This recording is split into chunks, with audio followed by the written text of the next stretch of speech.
और मेरे साथ हैं आज Huriya. Although relationships are the same, लेकिन वही बात है उसमें से आप किस चीज़ को पिक करके प्रेजेंट कर रहे हैं। ऐसा ही एक ड्रामा जो आजकल काफ़ी पॉपुलर हो रहा है और मैं ख़ुद भी उसको देख रही हूँ, आप भी उसको देख रही हैं और हमारे साथ साथ बहुत सारे लोग उस ड्रामे को देख रहे हैं और उसका नाम है जमा तकसीम।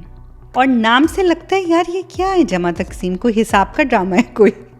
लेकिन जैसे उसको देखना शुरू किया and like day by day, episode by episode, वो आपको अपने साथ जोड़ के रखता है। ये जो आजकल के बच्चे जनरेशन है, they're very straightforward. Passive aggressiveness जो है काफ़ी समझे हमारी जनरेशन में, हमसे पुरानी जनरेशन में रही है, बट ऑनेस्टली उस लिहाज में आप बहुत सारी बातें दिल में रखते होते हैं, ठीक है। आप मुंह पर लिहाज और दिल में जो डिफरेंट होती है वो एक रहा है हमारा एक पुराने कल्चर का समझने, बिल्कुल, और उसको सेलिब्रेट भी अभी तक किया जाता है। पीपल मिस दैट कि चलो यार मुंह पे तो लिहाज था। बिल्कुल।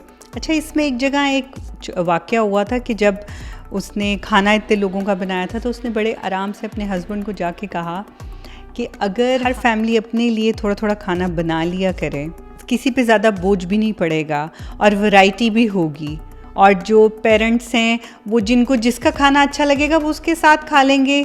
तो आप क्या कहती हैं, अगर आप सास की जगह होती हैं आप क्या करती? Over time families had experiences जहाँ पे ये नहीं हुआ। पूरी ज़िंदगी का निचोड़ आपने एक बच्चे पे लगाती है, द बच्चा could not meet your expectations, you no.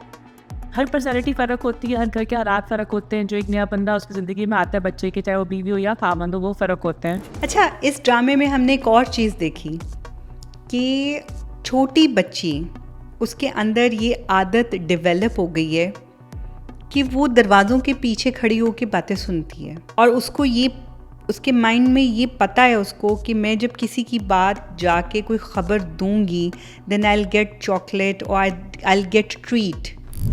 हाँ, एक एलिमेंट ऑफ कंट्रोल कि मुझे बहुत ज़रूरी है, ऑन टॉप ऑफ ये चीज़ें है ना, लोगों को कंट्रोल कर, और मैनिपुलेशन, राइट। मतलब ये तो बिहेवियर है ना, बातें सुनना, वो क्या है, मैनिपुलेशन हो रही है। हर वक्त मेरे पास कुछ ना कुछ मेरे हाथ में चीज़ों को मैं मैनिपुलेट कर सकूँ सिचुएशन को अपनी सर्वाइवल के लिए। अब हम आ जाते हैं एक ऐसा मुद्दा जो उस घर में हो रहा लेकिन किसी को दिखाई नहीं दे रहा था, लाइक हरासमेंट। हाँ, and I'm so glad इन्होंने बड़े तमीज़ से इस टॉपिक को टच किया, because right they not showing कि कोई नौकर है घर का, या कोई बाहर का ट्यूटर है, या कोई कारी साहब एंड सेक्सुअल, यू नो, दिखाया। This is like somebody with in the family, right. का मेरे शो पे आने का बहुत बहुत शुक्रिया। इंशाल्लाह ज़िंदगी रही तो कभी फेस टू फेस भी मिलेंगे। व्हाई नॉट, इंशाल्लाह। Thank you so much for having me. आपका भी बहुत शुक्रिया। तो इंशाल्लाह दोबारा से आएंगे। अभी तक के लिए अल्लाह हाफ़िज़।